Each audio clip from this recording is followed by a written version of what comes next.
Get ready to be inspired by the great things happening in rural education. The Rural Scoop will bring you new ideas and innovative solutions. We'll dive into education issues and we'll highlight what's working in your rural communities. You'll hear from a variety of educators, administrators, professionals, and others who will provide relevant and engaging content in each episode. And now, serving up the scoop, here's your host, Dr. Melissa Sadorf. There's a phrase that Will Darter comes back to again and again. Big things come from small schools. If you can lead in a rural place, you already know how true that is and how often the rest of the world forgets it. Rural schools serve nearly 10 million students in this country, and they do it with tighter budgets, leaner staff, and a level of community visibility that would make most leaders flinch. And yet they keep producing the kind of outcomes and the kind of belonging that big systems really do spend millions trying to manufacture. Before we dig in, if conversations like this are fuel for your own leadership, please take a second and subscribe to the Rural Scoop. It helps other rural leaders find the show, and it helps us keep elevating the voices that are doing this work. My guest today is Dr. Will Darter, a rural school superintendent on the Southwest Missouri side of the state with more than a decade in public education. He's also the author of a new book, and I highly encourage you to get it, called The Empowered Rural Education Leader, which is a field-tested guide for superintendents, principals, and aspiring leaders who want to strengthen America's small schools with vision, courage, and purpose. He's also the host of the Rural Education Leaders podcast, which means that he and I both share a calling and a microphone, which is fun.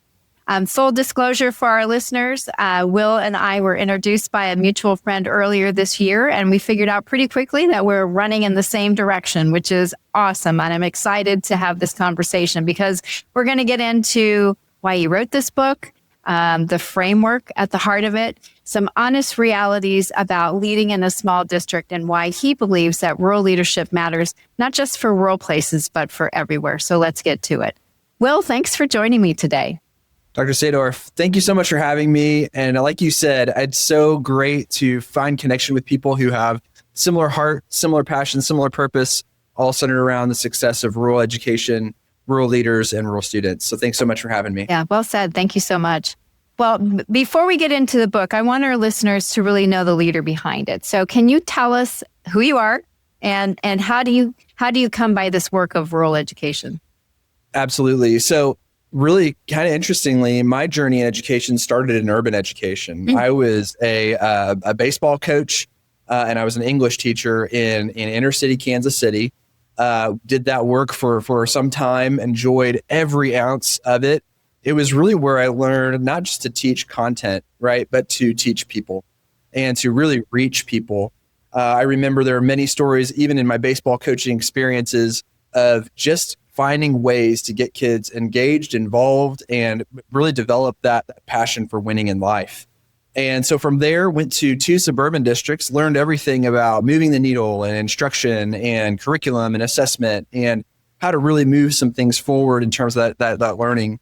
And then I really felt this call towards leadership, right? And it's leadership of not just classrooms and while that's important, but of buildings. And so I moved into a principal position. And then I really felt on my heart, man, it's important to lead a community. And so through just opening the different doors and explorations, found my way home into rural education. And I've been serving as a superintendent here in Everton, wonderful community, very small community. But I've been serving as the superintendent here going into my 4th year. And this whole time, just kind of processing what it means to be a rural leader. And really where the heart of the book came from was just this highlighting of the amazing things that are happening in rural education, not just in my area and in my state, but across the country as well. And I've seen and said so well, this isn't just a one-person thing. This is all of us doing great things for students. So a little bit about my journey, but really kind of feeding into that importance of the work that we are all engaged in. Yeah.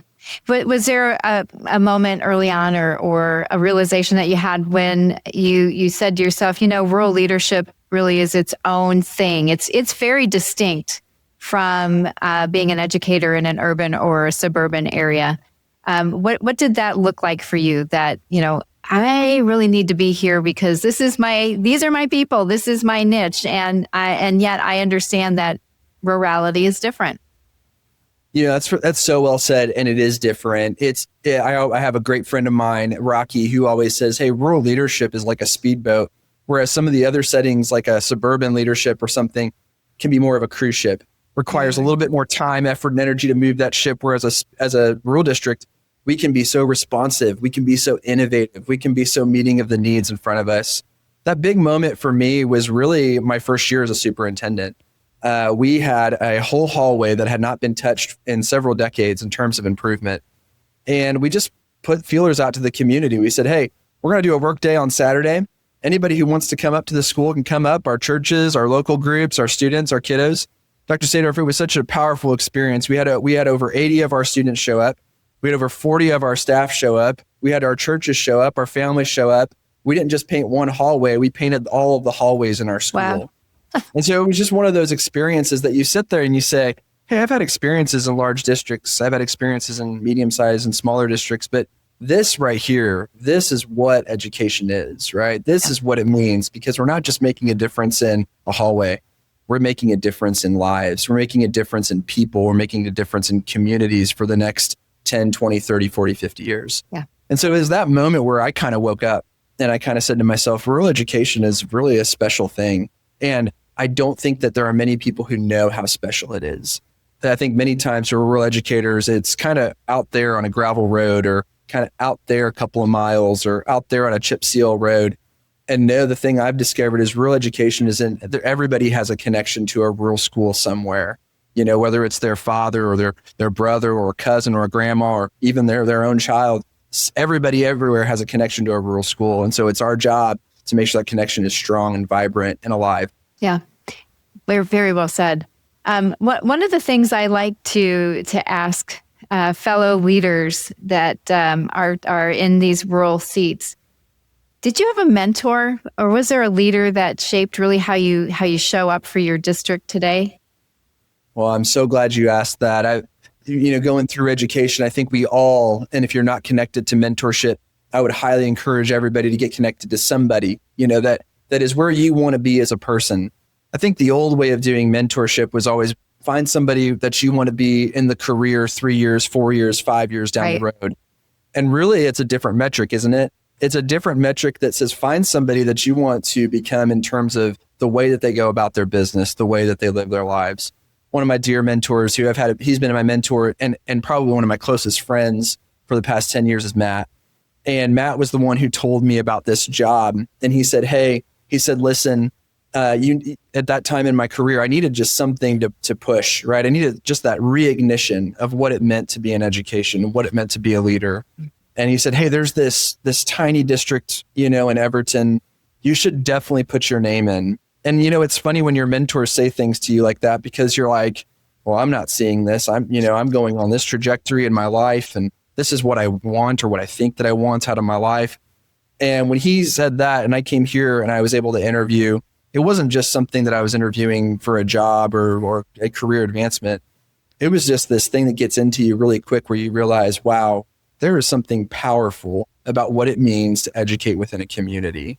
And there's something powerful about what it means to educate in a small community.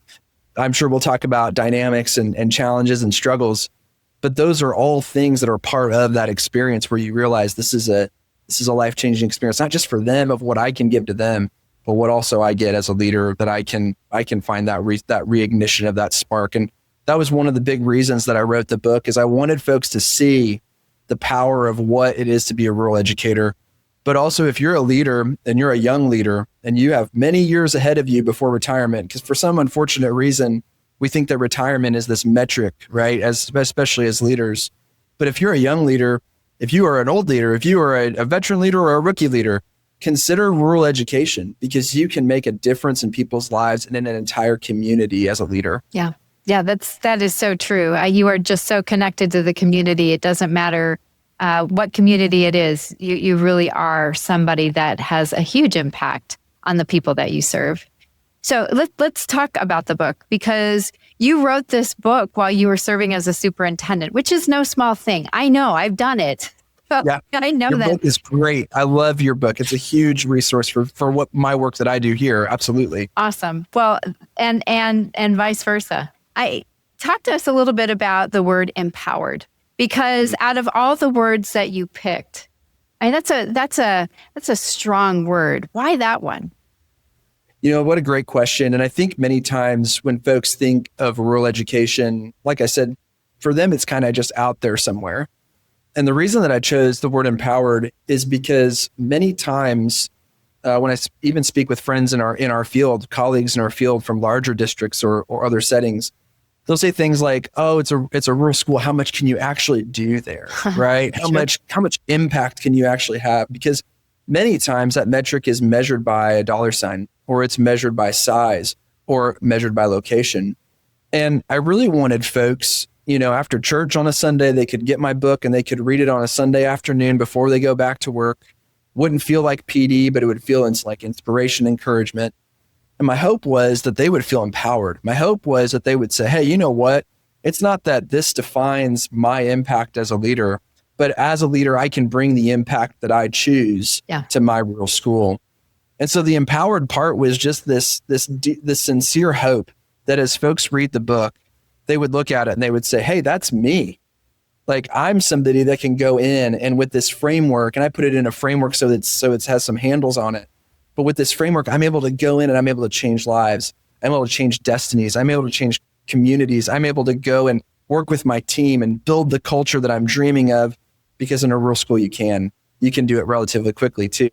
And so it was just a framework that just said, "Hey, you're more capable than what you think. Don't let these other metrics define what people say about you. You be the leader that it's empowered, and you burn that fire inside of yourself, and you go and light that fire for others." Yeah. Your subtitle says it matters everywhere, not just in rural places, which I love. Who did you picture reading this book when you sat down and wrote that line? It's so funny. So to answer that question, I remember when I sat down to write this book 5 years ago and failed, right? And failed and failed and failed. And for about 5 years, it was just, and a lot of folks would say, "Oh, it was just learning." And they were right. It was just this process of refining and learning. And so for me, when I sat down to write this book and I have that framework in there, my hope was that it would touch all areas of our community. So not just educators, but board members, right?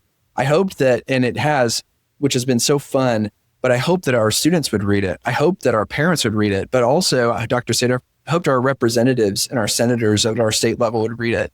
Because right now in the state of Missouri, we have a lot of things going on that are kind of hard for rural educators right now.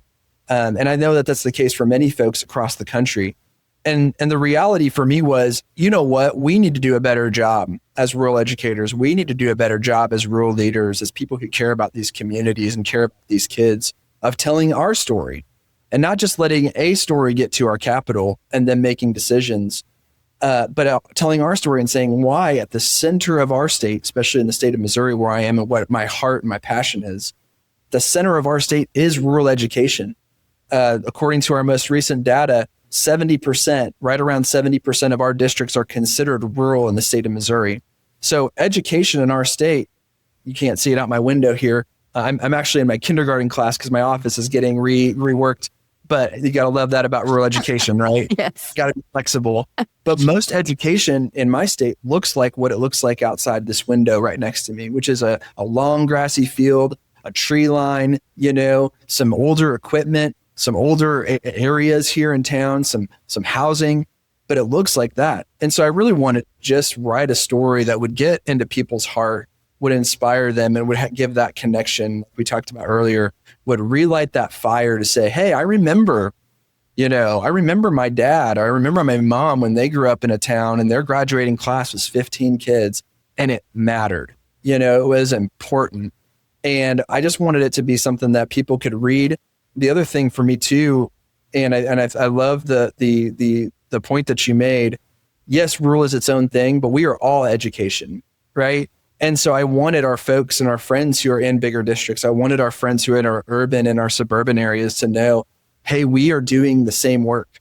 We are reaching people, we are changing destinies, and we're building communities together. Yep, absolutely.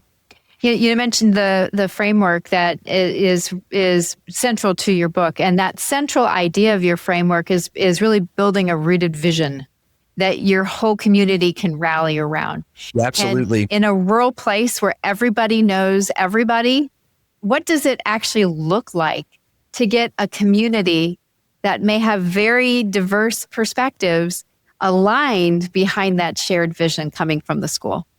Absolutely. And I'll be really direct with this. It starts with the kids, right? Yeah. And it starts with making the best possible decision that we can make for our students. And really, alignment and winning agreement for a vision, I think cannot be fancy words, and it cannot be AI generated. One of the other areas that I'm very passionate about in the field is AI. And I do a lot of training around that, but it cannot be driven by that. It has to be driven by the heart. And for me, my heart burns for the success of our students in our town. And I think the greatest thing that any civilization across any time period can do is care for and empower children. That's the end of sentence, full stop. And so if we believe that as leaders, we can lead other people into that belief as well. And we can find people and say, hey, remember what this actually means for a student when we smile at them, when we let them know that they are the most important part of our day, when we are either on the bus welcoming them there, when we're in front of our classrooms, when we're doing meaningful lessons around instruction, right? When we were creating and crafting curriculum, when we were looking at assessments, it was never about paperwork. It was always about what that student was going to get when they are in my classroom as an educator. Yeah. And I feel that same way as a superintendent. Sometimes it's easy as leaders, right? You know this too well, to get distracted. We get distracted by our operations, by our budgets, by the plan we have to produce for the state, by all these different pieces. But if we can help folks remember, hey, the real reason that we're here is students and children and their success, we're going to win so much more agreement into the vision that we create together than any AI thing could ever do for us. Yeah, you're so right. And what you're talking about too is staff culture in a small school. And you actually write a lot about staff culture and communication. And especially in a small school where everybody's wearing 5 hats and everybody eats lunch together, culture really is a thing. It's one of those unavoidable, and you don't want it to be avoidable, but it's certainly something that is top of mind. Will, how do you tend to it and grow it on purpose rather than letting it happen by accident? You know, there's so many different facets about staff culture. Phil Boyd writes so many great books about what it means to have a strong staff culture and many strategies as well. You know, one of the areas that's really popping into my mind right now, especially in a small rural area, is tradition, right? Mm. And many times, especially, you know, Everton has accepted me as their superintendent to come into this community and serve them and lead them. I'm not from Everton, but they've allowed me to be a part of this, right? And one of the main reasons I think that they've done that is because we've honored Everton, and we've honored the Everton way of doing things. We've honored their traditions. What does homecoming look like, right? We've honored that, you know, this is going to sound silly, but it's one of our things. We have a guinea that's been here for 8 years. A guinea's a small bird. We honor that there's a guinea on our campus, right? Like even the tiniest things like that really make a difference for folks and what it means to be in Everton. And so we've honored that, but we haven't stayed there. And so there have been many times where we've been making improvements to our building, and even the way we handle our business of, hey, we're not going to sand down and replace the old wood floors that have been here since 1938. We're going to honor those, and we are going to restore them, but we're not going to epoxy over them like we've done on the other side of the building. That's the newer side of the building, right? So I would say in terms of staff culture, understanding that traditions are your roots. Traditions are the things you draw from. If I can use a tree analogy, they're the things that give your district nutrients. But you also have to think, but what do we need now? And so those traditions can fuel those innovations for you to reach your students. A great example, Dr. Sadorf, is we have what's called a Diploma Plus program here. And so while we can honor the things of the past and the success of all the folks we've had in the past, our Diploma Plus program is getting kids into industry recognized credentials and registered youth apprenticeships on top of their diploma, and as well as advanced training. And we read all of those things. We are reading all of those things at our graduation for our folks and for our kids to be celebrated. Because that was something our community said, hey, we love that we care about kids in our community, but we want them to be ready and beyond competitive with their peers when they graduate. So that's an example of using those traditional roots and then saying, but what do our kids need now in innovation so that they're successful today? Yeah, absolutely. I want to shift the focus of, the stakeholder group that we're talking about, because I used to get a lot of questions, and I'm sure that you do too. How do you work with a board in a rural community where, they're your neighbors? I mean, they're the people that you see at the grocery store and at the ball game. And it can be difficult and dicey at times. I'm sure you've had that experience. Well, how do you navigate board relationships and community expectations with really a lens toward integrity, when there's no line between professional and personal? It's not set up that way in a rural place. Gotta love school, right? You hear the bell every day. Such a great question. And I would say this, there's some structural things that folks can do, right? There's some technical things like board retreats, board trainings, walking through what a board meeting looks like when you're just getting started with your whole board and kind of having a practice run of what that looks like, getting your tempos down. So there's some technical pieces, but the success that we've been able to build together, because I don't think it's mine, I think it's my board's success. My job is to facilitate that success, but it is my board's success because they've done the work, is we genuinely care about each other.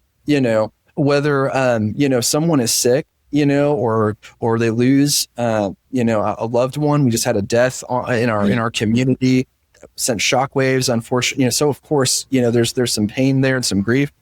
We are going to do what it takes to care about each other. And so that means bringing in meals. That means praying with them. That means, hey, where are you at today? And is today a good day to make this decision? Do we need to table this? And having just that conversation of upfront, honest, and transparent, right? And then I think that's reciprocated, right? And so one of my stories I always share with folks is we unfortunately in our community didn't have a great partnership in our HVAC system. And so I think one of the things that people really appreciate, especially your board and especially your community, is when you go to bat for them, right? And you take the front line for them. So because we didn't have that good relationship, unfortunately, it required me to go to the office where they were at and to stay there until I had the opportunity to speak with somebody who was available to help us. I stayed there for 6 hours. Wow.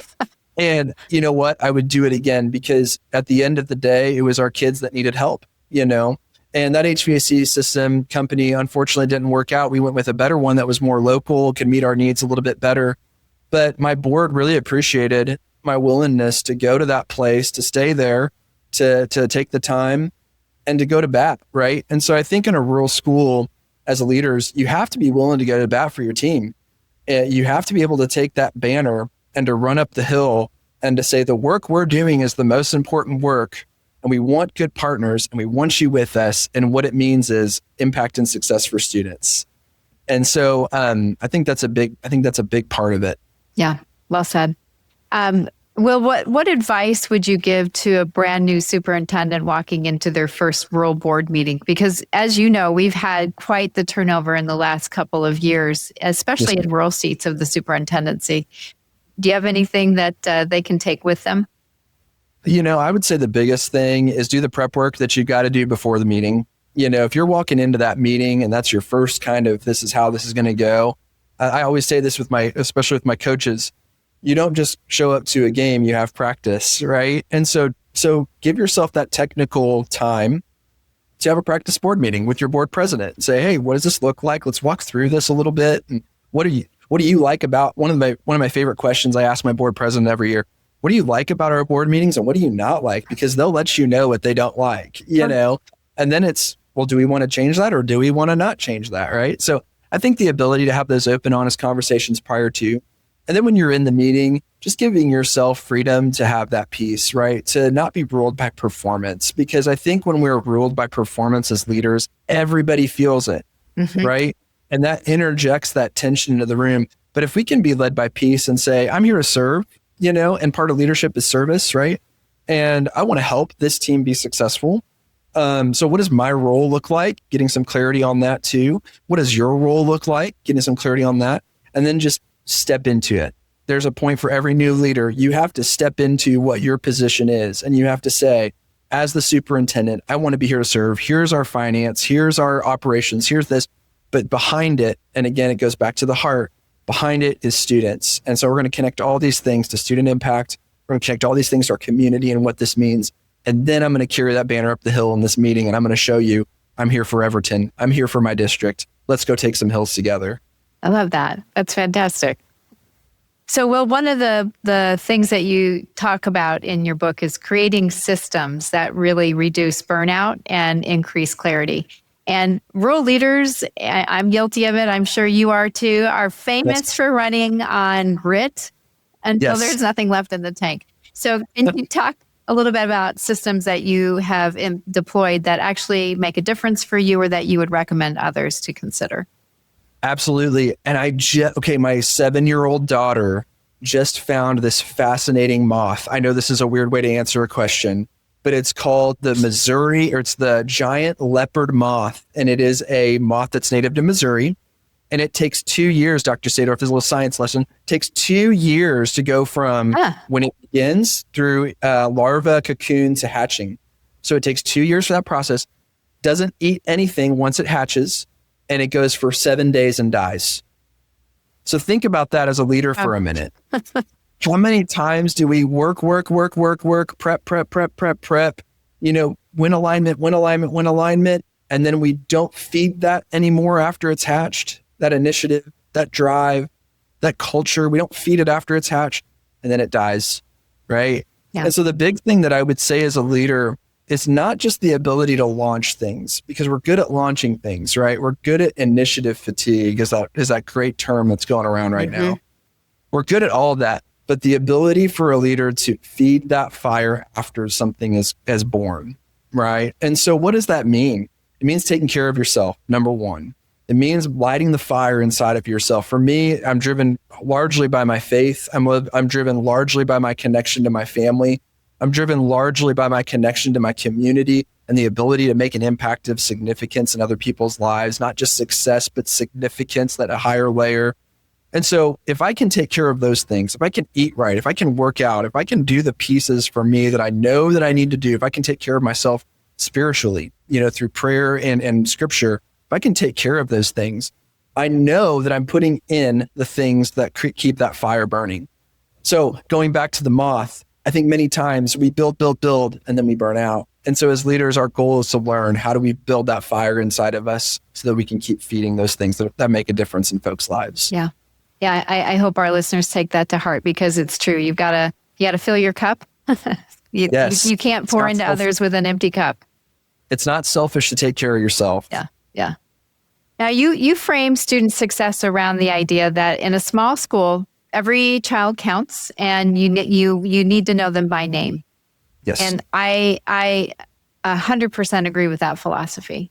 Can you talk a little bit, Will, about how that changes the way that you lead in a small system compared to a large system where, students can kind of blend into each other and blend into data points, unfortunately?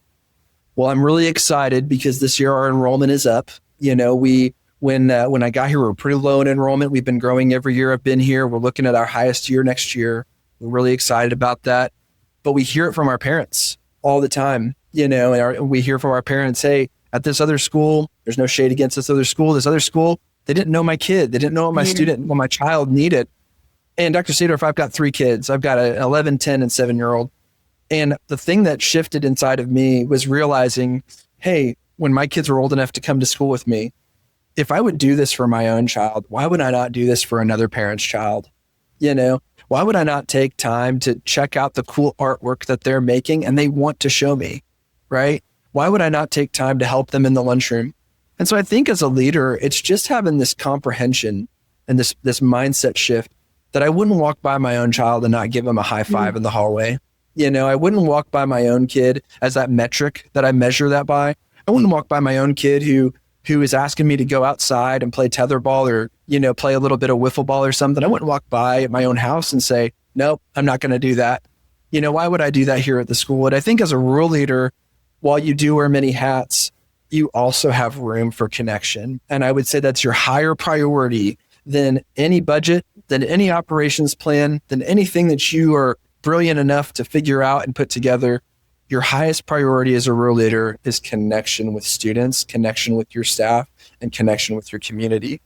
In connection, we have trust. But if we're disconnected, that trust is burned and we have no opportunity to influence other folks. So connection's your highest priority, and it starts with your kids. Your teachers see it. They want to do it. It starts with your bus drivers. It starts with your custodians. We're all in this to make sure that we're connected to our kids. Yeah, that's so important. I teach principal prep, and from day one, it's about the relationships. That's foundation. Yes. So yeah, absolutely. Those connections are so important. Now, one of the things I love about what you're doing is that you're really determined to elevate the value and relevance of rural schools and really to push back on the idea that small means less than. That's correct. So can you talk, Will, about where that deficit narrative, which is out there, where it shows up and how you're trying to change it? Wow, what a great question. What a great question. And I feel like you hit the nail right on the head, the deficit narrative, right? I mean, that sounds like, a great book in and of itself to write.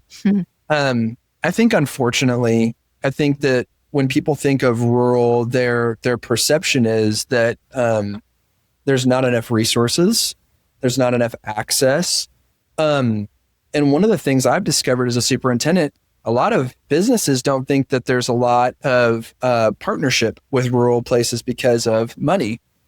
And one of the narratives we've been changing is that rural education has all of those things. It just looks different, right? And so the ability of a rural leader, I say in my book, and I kind of make a little bit of a joke about it, we have probably spent so much money through grants and partnership and a little bit of our own money on paint that I'm pretty sure our paint salesman at our hardware store took a vacation just based off those sales alone. But we didn't do it by just spending money. We did it by finding folks who had the same heart for improving our school and working together. And so I shared my story about our community. Since that time, we've gone into each room and we've remodeled each of our rooms that have desperately needed it. But it was never about money. It was about, look at the impact we're having for kids. And so I think some of it, Dr. Sadorf, is I think we're telling the wrong narrative in rural education. I think our narrative that we're sharing is we're trying to be like bigger districts, right? The comparison trap. We've got a great district down the road from us, and they're expanding, and they're doing an amazing job running their race. But it's not our race. Our core values are togetherness, it's grit, it's care, it's connection, right? And that's our race. And so I think the deficit narrative often comes from when we compare ourselves to other places and other things and other people doing their thing. Really, we got as leaders, we have to zero in on what we're doing and what our community needs and what's our next step. It's not to say that we will never have X, Y, and Z put in whatever you want with a big district facility, a football field, big gym, whatever. It's just that right now, our next step is how do we make sure we're taking care of the people and their needs who are right here in front of us, right? Yeah, that's great. Now you mentioned funding and let's be honest, we are having to do more with less, more often year after year. Yes. So how do you as a superintendent in a rural place lead well inside that reality without, either burning out yourself or lowering the bar really for both your students and your staff? Yeah, what a great question. And we can never afford to lower the bar for kids, right? So it does mean thinking about things creatively, but it does also mean dealing in realities. And so one of the big pieces, one of our big strategies is finding other voices to tell our story with us, which is really where the book comes from. It's been so fun to see in my own community, folks who have read that book and who have reached out to our representatives, who have reached out to our senators, who have reached out and begin to tell the amazing stories, right, of what's happening in Everton. And, our local newspaper picking up an article that I was able to write about rural education. And then it wasn't just Everton, then it was our area, right? And then it wasn't, just our area. then it became, hey, this is something that's important with our associations. And now it's on the state level. And so, I think just doing our part, I don't think it's a narrative that's going to unfortunately change overnight in terms of the politic and the funding. But I think unless we allow ourselves to, I love the saying, hope is not a strategy, but it's necessary. Unless we start to lead with hope and we start talking about kids and we start talking about children and the impact we're making in education for kids in rural communities, right? We're going to lose, and we need to not lose. We need to win. And the way we do that is we focus on the impact we're having on kids. Yeah, that's very well said. Is there a resource constraint that frustrates you most, that you really wish people like those policymakers that you're talking about that don't necessarily have an understanding of rural education? Is there something that you could say, this is what you need to be thinking about? Yeah, the thing that I would share, and I have shared and will continue to share, and I would encourage leaders to share, rural education is not an ancillary side of the road, a way of doing education. If there was a way that would serve policymakers the most, I think it would be rural education, because we run on next to nothing and look at the amazing things we're doing for kids, and we are creating the next generation of workforce. We are creating cared for, connected students that are a part of a community, right? A strong community and a strong community identity. And the answer I always give to our politicians, to our representatives is, hey, in the same way we influence our board members, we do this through relationship, friendship, and trust building with our representatives. But the answer I always give is, if there was a way to do school that our representatives would like, it's rural education in terms of cost. So have our back, and allow us to continue to this great work that we're doing for people. So I would encourage that, with leaders, just share the great things you're doing and how you're overcoming those obstacles in your district. One of my favorite things is when people come visit my district. I'd love to have you come out and visit my district next time you're in Missouri. I would invite anybody who's hearing this. You're always welcome in Everton. But one of the things I'd always encourage folks is the ability to just say, I can't believe they're doing that in that small district. Think of those things and those levels of impact that you can accomplish for your community, and go after those things, those high touch point, high impact areas. Yeah. And to your point about being able to do it quickly and scale it very, very fast over a short period of time, where a larger district, you can't change the sway of the cruise ship, as to your point, as quickly. That's right. Yeah. And a big technical piece to that, not to get too nerdy for a second, I do have my glasses, but not to get too nerdy, but make plans as a rural leader. Write the operations plan, write the strategic plan, get people involved in that, allow people to participate in that in terms of a technical ability, because you need to have a plan. And really the way things happen fast is when they're written down, Good point. And so your ability as a rural leader, you're not limited. You have to just go do the work. And so be about the work, know that it's important, know that it's going to matter. And when we wrote our 5-year plan, we're already through our first cycle of our 5-year plan in 3 years. Wow. And so things will happen fast if you include people and if you write them down. Yeah, good point. You have to have your people with you. You can't lead by yourself. That's right. It's everybody at all times. Yeah. Hey, Will, one of the things that I hear across the country right now, and this isn't a surprise to anybody that's listening, is that staffing is probably the single hardest issue that leaders, not just in rural places, all places, unfortunately, are facing right now. But I do think that the teacher shortage hits small districts hardest. Can you talk a little bit about how you're thinking about attracting and keeping great educators in Missouri and those small rural towns? Absolutely. And that's a great point. I think the number is down below 2% of people going into college or at this point are choosing education. Yeah, it's low. And I believe that secondary is even lower. I believe most of that is elementary in Missouri, and SPED. That secondary side in terms of specific content is very, very low. We often all make the joke, you go to a job fair and you find a math major or a science major, you need to go get them right now. That kind of thing. I do want to honor a couple of just different amazing people in Everton. When I first got here, we had a teacher who was here for 40 years, 40 to be clear. We had another teacher who was here for 38. We had 2 teachers retire last year at 36 and 37. With all due respect, they have taught longer than I have been alive, And so I think that culture, Dr. Sadorf, we need to bring that culture back that says teaching is a profession, educating is a profession. Yeah. Being a part of an educator doesn't just mean you make a difference, but I think as a state, I think as local areas, we need to do a better job of paying our teachers as though they are professionals, because the work that our teachers are doing is irreplaceable. Yes.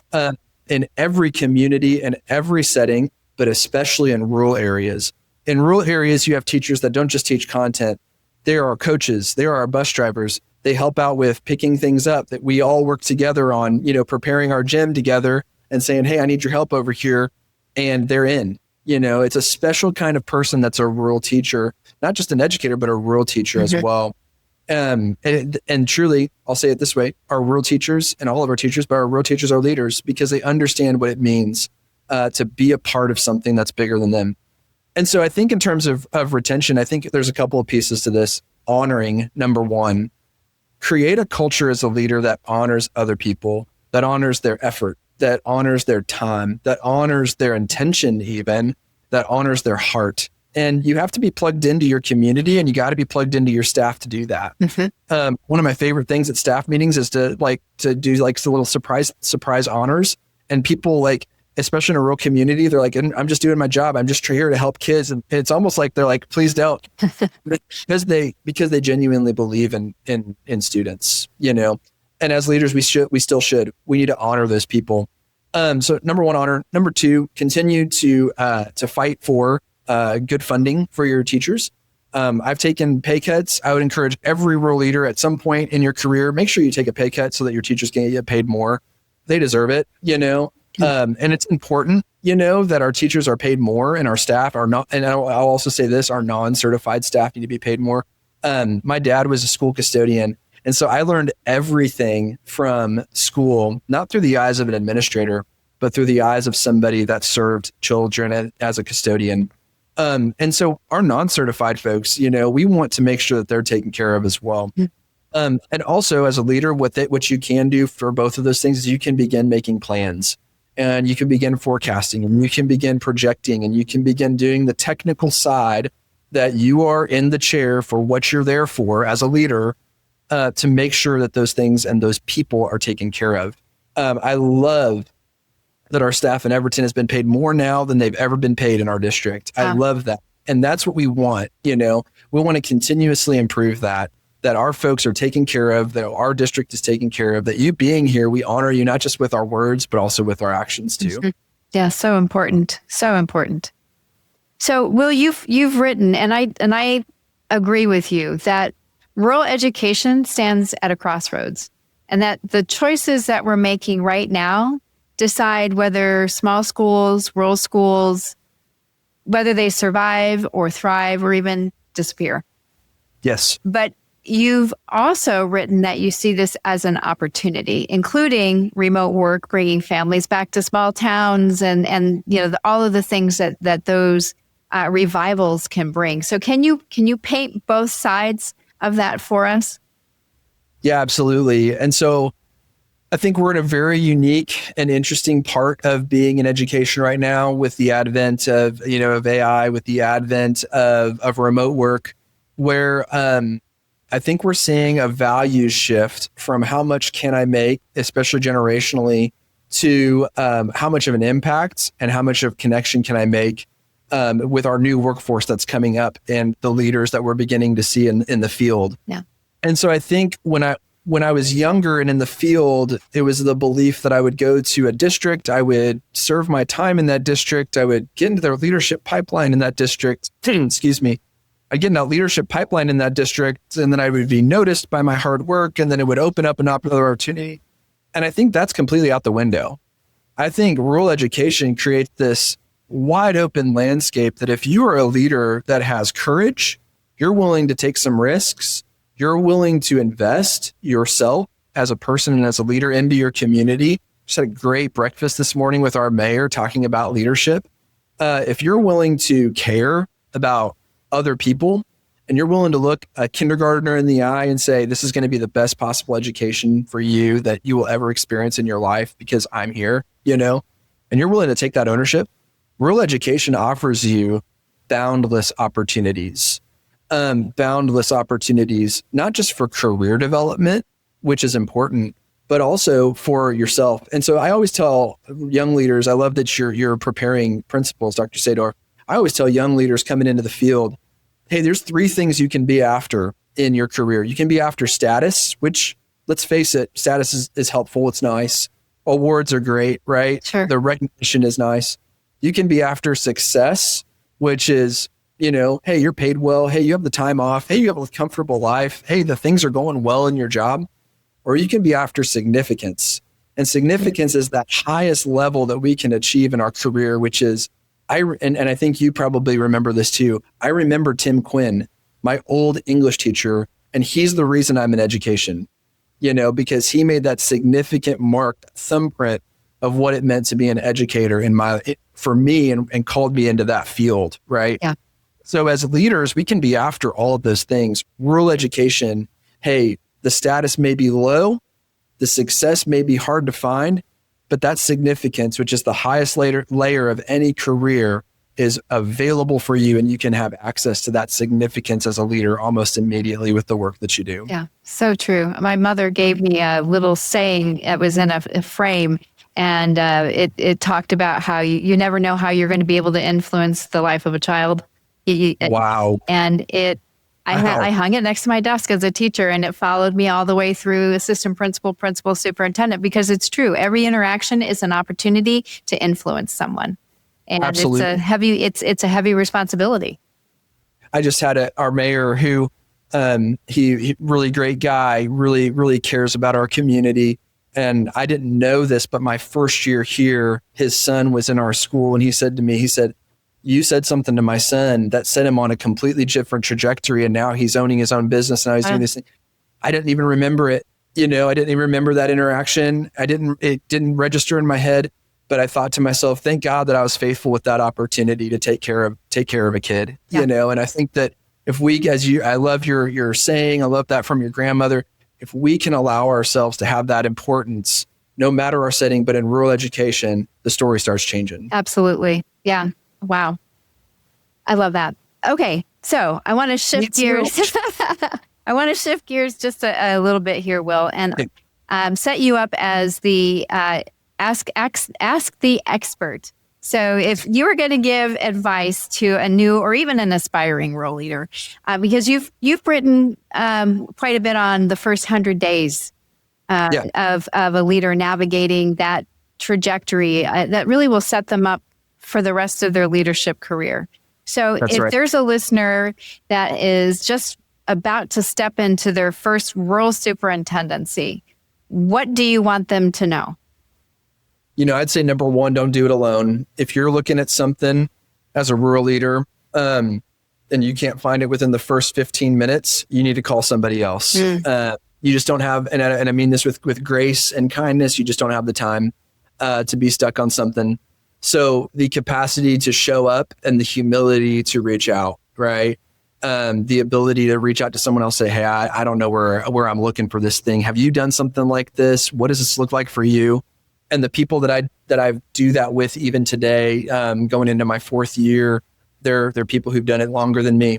And I'm sure they've got something. And if they don't have something, they know somebody who's got something. Right. So reach out, number one, if you're a new leader. Number two, your bookkeeper, your custodian, your principal, know the key people in your building who are culture shifters, right? And they change it for the good, and just invest in them. And when I say invest, do the little things like the coffee and all those things, but listen to them. I love listening to my bookkeeper, and I love hearing about her family, because I'm like, I want to know how I can pray for you. I want to know how I can care about you. I want to know how I can show up, and the next time I see your family, I can celebrate, that your grandson won a baseball tournament, last week. Like, I want to be there in that way. So invest in your key culture people. and know that that's going to make a difference in how they show up for other people. And then number 3, you got to step into the role. You have been given the charge, the responsibility, I have a friend who says it this way. It's not the way it's not my words, but I'll give him credit with Matt, one of my mentors. You have been given the burden and the blessing of being in the role. And while there are things that are hard about your role, you are also super blessed because it's hard. And you have the opportunity to step into that and say, how can I be of service to this great community that needs me? I love telling the story about Everton. I love telling the story about where we started and where we end, where we are now and where we're going. I love telling the story of how this community fits together and how our kids come to our school and they're inspired, by hope and change. And so the ability to just step into it and be the person that says, I'm not looking for the next job. I'm not looking for the next thing. I'm going to pick this banner up with the tiger on it, the Everton Tiger, and I'm going to run up that hill. And I'm going to run up that hill and I'm going to be the champion for this district. That's what we need out of our new leaders. Yeah. Well, and you've ended up writing books and hosting podcasts to amplify that message and that work. Right. Why does it matter that rural leaders tell their own stories rather than waiting for somebody else to tell it for them? It's a great question. And we are gifted with the opportunity to tell our story in our way. My way as an English teacher was writing a book, and my way as a leader was hosting a podcast like you do. It's a wonderful podcast that you host and so consistent. I hope to one day be as consistent as you. But we all tell our story our different way. And I know that there are many leaders, the way that you tell your story may be over coffee down at the diner with the guys that show up every day, because those guys need to hear that story. And so I would encourage leaders, find the way that's most natural to you, that doesn't make you angsty, that doesn't make you anxious, and just start with your family reunion. Just talk about your rural district and the good things you're doing. Talk about, go to your regional meeting with your professional organization and just strike up a conversation and ask your neighbor, what are you excited about? Here's what I'm excited about this year. And just tell your story. We often say, don't carry the candle into the sunlight. Go ahead and start there, and then it just starts building in you, where I love meeting with our representatives. They're so kind to me when we've built a great relationship of trust and influence where I can share what's going on. We may not agree on every single thing, but they know what's going on because we built that friendship, trust, and kindness. And so just the ability to tell your story the way you tell it, it's vital, and we all have to be a part of that. Yeah, well said. So, Will, I always end with the same question, and that is, what does the term rural advantage mean to you? Great question. I think that being a rural education leader is more than just test scores and, the optics of what we have. And when people say public school in a rural area, you as a rural leader have the capacity not only to show up for a job, but to live out a calling and to change the lives of children. I just go back to that because, again, the most important thing you can do in your community is care for children. And we need leaders, and we need educators, and we need communities, and we need our policymakers, and we need every stakeholder to stand up and say, kids matter more than our own agendas. Kids matter more, and their success matters more than what I think, is right or wrong. Kids matter more. And so how can we help students with their success? And rural education does that better than anywhere, because we can meet the needs of every kid that's in our building. Yeah, well said. If people want to get a hold of you, Will, how do they do that? Absolutely. So thank you. You're so kind. I do have a podcast called the Rural Education Leaders Podcast. It's on YouTube and Spotify. Obviously, my book's on Amazon. Feel free to pick up a copy. You can reach out to me. You can Google me. I'm very easy to find in terms of my email. But you reach out to me. I enjoy the process of setting up Zooms with folks, just talking to them, seeing where they're at, how I can support them, how I can help them. But also, I'm encouraged. I walk away encouraged when you do that as a person. So feel free to reach out. I'm always available to talk about rural education, the important things that we're doing, and just taking care of people. That's what it's all about. Indeed it is. Well, Will, thank you. I mean, what comes through for me in your book and really in this whole conversation is that You're not asking anybody to, feel sorry for rural schools. You're really asking them to pay attention because every child counts. And there are, that's the whole point. Big things really do come from small schools, and leaders like you are there showing us the reason why they do. So thanks for your time today. And thank you. Thank you for all you do for rural schools and just your leadership. And 1 year in your role as a leader, just taking care of all of us. We appreciate your service to us and just what you're doing for kids as well. Thank you, Dr. Sadorf. Yep, absolutely. It's important work. And I'm glad that I have people like you alongside to be able to do the things that we need to do for rural education. Absolutely. Let's go take some hills. Yes, absolutely. Well, friends, if this conversation encouraged you in your own work, do something with it. Pick one idea from Will and carry it into your building this week. And if it resonated, please like this episode, subscribe to The Rural Scoop, and leave a comment with your biggest takeaway. Share it with a fellow leader who needs some encouragement today. Don't forget, you can find Will's book, The Empowered Rural Education Leader, and his own podcast, Rural Education Leaders, wherever you're listening right now. Those small actions help more rural leaders find these conversations, and they mean the world to us. I'm your host, Melissa Sadorf, and remember, in rural leadership, our strength is our shared story. When we lead together, we thrive together. I'll see you next time. Thanks so much for tuning in to the Rural Scoop.